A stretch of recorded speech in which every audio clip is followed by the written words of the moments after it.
Mesdames, messieurs et toute autre personne regardant cette vidéo, je suis très content de vous retrouver aujourd'hui pour parler d'un film qui sort très bientôt dans nos salles obscures françaises. C'est le film Captain America Brave New World qui arrive dans un petit peu plus d'un mois, soit le 12 février.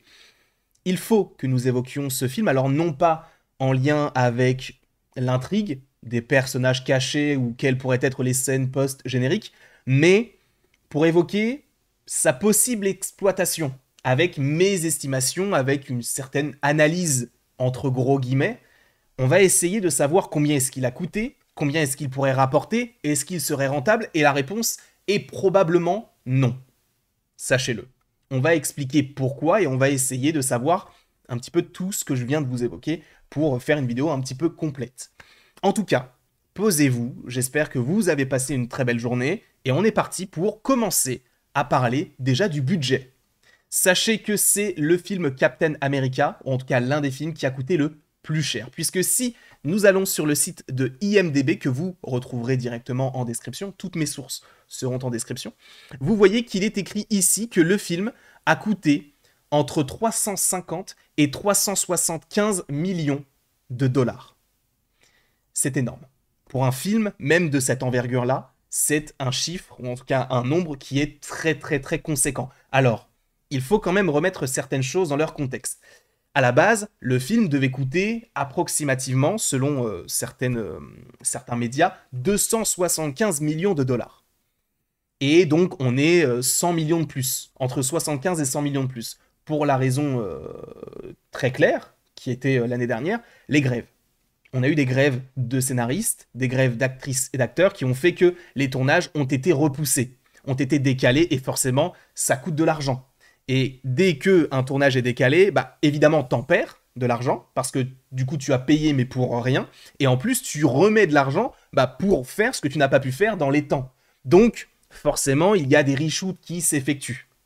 En plus, du coup, de ces grèves-là, c'est vrai qu'on avait souvent entendu on a eu des projections qui n'ont pas plu, donc on fait des reshoots. Ah là, on a encore fait des projections avec les nouveaux reshoots, bon bah ça n'a pas plu, donc on va essayer de changer quelque chose en interne, notamment par rapport au combat. On va essayer de ramener un petit peu plus d'action. On va même essayer d'engager, alors je crois que c'était l'un des coordinateurs de combat d'anciens films Marvel ou justement les films d'action. Enfin, je crois que c'était pour Captain America, le soldat d'hiver, si je ne dis pas de bêtises. Mais bref, en tout cas, on a essayé de ramener des éléments qui avaient fait d'une certaine manière le succès de la franchise Captain America.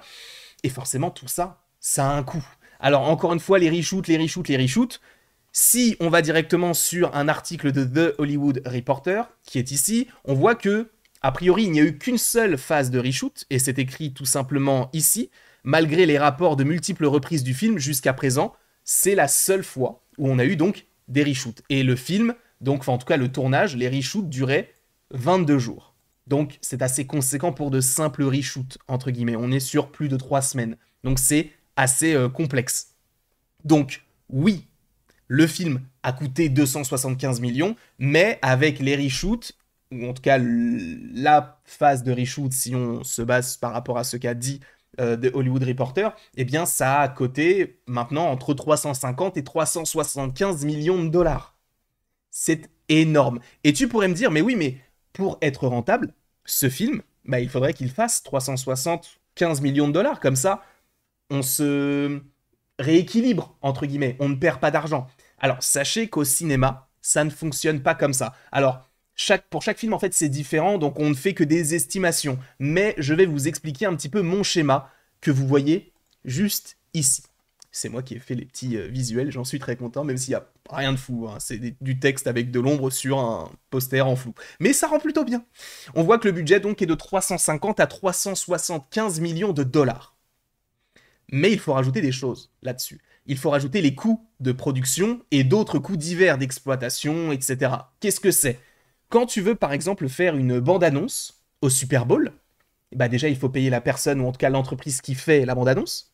Et en plus de ça, il faut payer le droit de diffusion de la bande-annonce. Et lorsqu'on fait le Super Bowl, par exemple, ça coûte extrêmement cher. Pourquoi? Eh bien, tout simplement parce que le Super Bowl est l'événement sportif le plus regardé au monde. Et donc, forcément, c'est une vitrine exceptionnelle. C'est pour ça que la plupart du temps, et on le fera aussi cette année pour ceux qui se poseraient la question, on a des lives qui s'effectuent, et là vous voyez le chat qui est derrière moi, je suis confus, bon c'est un petit easter egg aussi, mais en gros, c'est pour ça qu'on fait des lives, parce qu'il y a beaucoup de trailers qui sortent à ce moment-là, justement. Et donc, ça coûte très cher. Et ces coûts de production, enfin ces coûts de promotion, même les reshoots, etc., ça fait une valeur globale approximativement de 325 millions, pardon, 525 millions de dollars. Uniquement du coup pour les coûts de promotion divers. Après pour le budget avec les reshoots, excusez-moi, c'est 350 millions. D'accord? Donc on a d'un côté le budget pour le tournage, de l'autre côté les coûts de promotion qui équivaut à 1,5 voire 2 fois le budget. En fait, ça dépend du projet. Par exemple, pour un film tel que Avatar, La Voix de l'eau, ça a été confirmé que pour que le film soit rentable, il fallait qu'il fasse, je crois, 2 milliards. Alors que le film avait coûté je ne sais pas combien. Du coup, forcément, la multiplication est différente à chaque fois. Parce que soit c'est un blockbuster, soit on a eu trop peu d'argent mis sur le projet, et du coup, bah forcément, ça change le ratio de coefficient, etc. Bref, en tout cas, il faut partir du principe qu'approximativement, pour être rentable, il ne faut pas qu'il fasse 375 millions au box-office. Il faut qu'il fasse approximativement 875 millions de dollars, sachant que je suis parti sur le plus petit budget pour être optimiste en partant sur 350, donc j'ai fait 350 plus 525, et ça nous a donné 875 millions de dollars pour ne pas perdre d'argent. Encore une fois, peut-être qu'on n'est pas forcément sur les chiffres exacts, mais c'est vrai que pour l'instant, c'est compliqué, sachant qu'on avait déjà vu que, alors ça différait en fonction d'un film à l'autre, mais Quantumania, lui, est rentable par ailleurs, parce que justement, on a, on a eu pas des magouilles, mais des stratégies qui se sont effectuées. Qu'est-ce qu'elle fait? Ça va pas ou quoi? Mais t'es complètement inconscient, désolé, le chat fait un peu n'importe quoi. Mais on a eu des stratégies, en fait, notamment de produire et de tourner le film en Angleterre, parce que justement, on a des aides de l'État, donc ça nous permet de payer moins cher, donc c'est pour ça que d'une certaine manière, on a été rentable sur Quantum Mania. Et là, pour le coup, c'est peut-être un petit peu plus compliqué.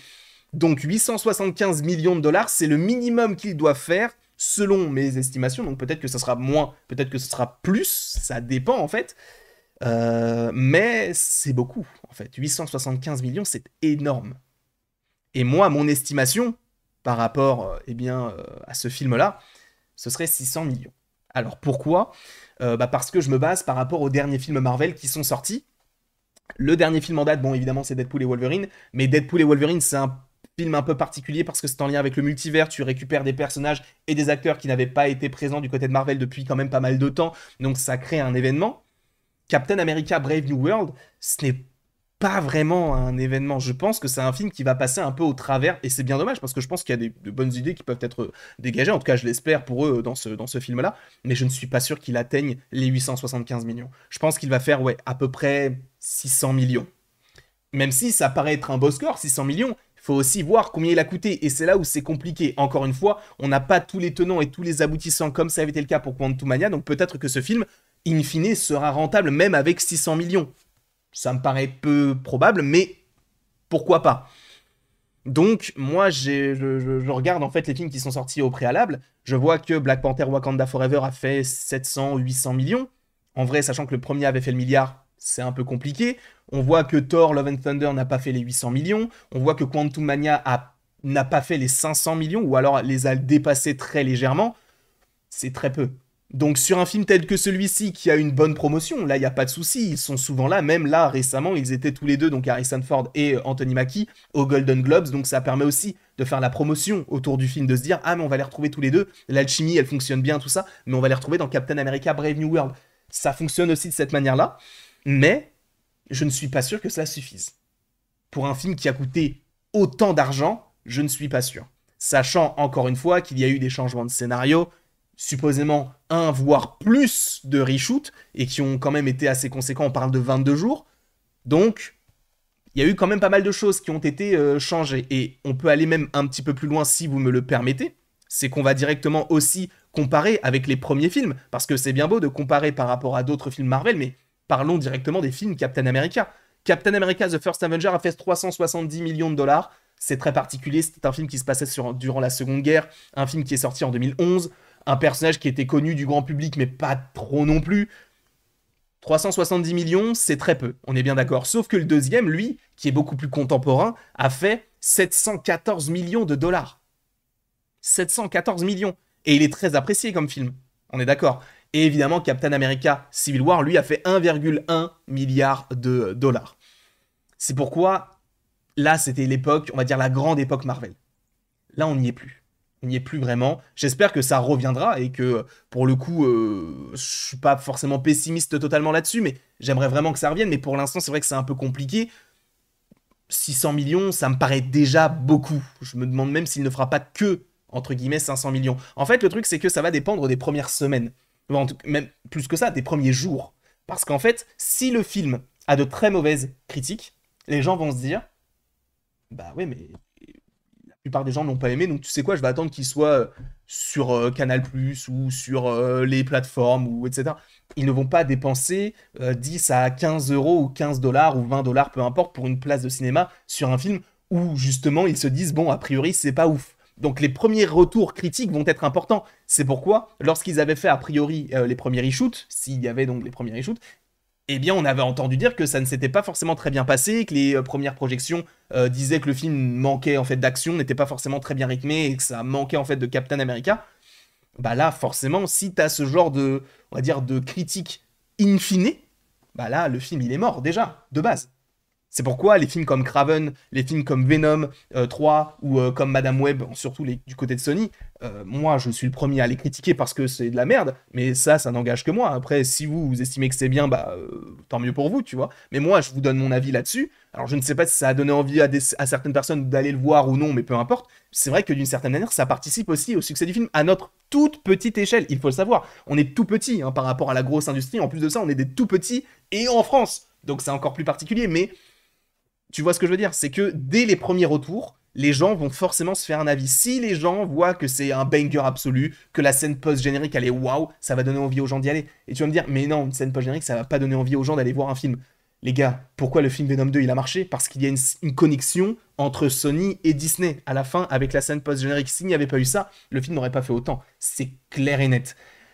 Donc, il y a tous ces aspects qui rentrent en jeu. Pour moi, c'est extrêmement intéressant de savoir comment est-ce qu'un film marche, pourquoi est-ce qu'il marche, et comment ferait-il pour...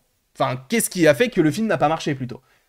Ce sont des choses que je trouve passionnantes. Alors évidemment, pour le bien de toutes les personnes qui ont travaillé sur ces films-là, que ce soit Craven, Venom, Madame Web, etc., j'aurais peut-être, d'une certaine manière, au fond de moi, voulu que ça marche parce que bah c'est quand même plein de gens qui ont bossé sur le projet. Mais en même temps, il faut savoir aussi se dire que c'était pas forcément fou, et le fait que ça n'ait pas marché, bah c'est bien fait pour eux. Là, je ne sais pas à quoi ressemble le film, je ne l'ai pas vu, donc on verra quand on ira au cinéma pour contempler un petit peu soit les dégâts, soit le côté magistral de la chose, ou un film mid aussi, c'est possible, donc on verra ça.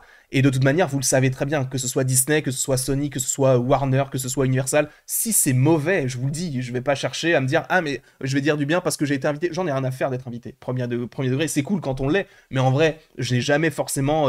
été trop optimiste uniquement parce qu'on a été invité. J'en ai rien à faire, encore une fois. Le fait est que je vais vous donner mon avis totalement honnête. Si j'avais été invité, par exemple, pour Venom 3 ou Craven, bah les gars, ma vidéo aurait été la même, hein. Sincèrement. Donc, je vous donnerai mon avis totalement honnête. Si le film Captain America, c'est une bouse monumentale, on dira que c'est une bouse monumentale. Je vous remercie en tout cas d'avoir été présent devant cette vidéo, j'espère qu'elle vous aura plu. N'hésitez pas à l'aimer, à la partager, à la commenter, à vous abonner par ailleurs si ce n'est pas déjà le cas. Et après tout ceci, il ne me reste plus qu'à vous dire à la prochaine, pour la prochaine. Et encore une fois, merci beaucoup à vous d'avoir été présent.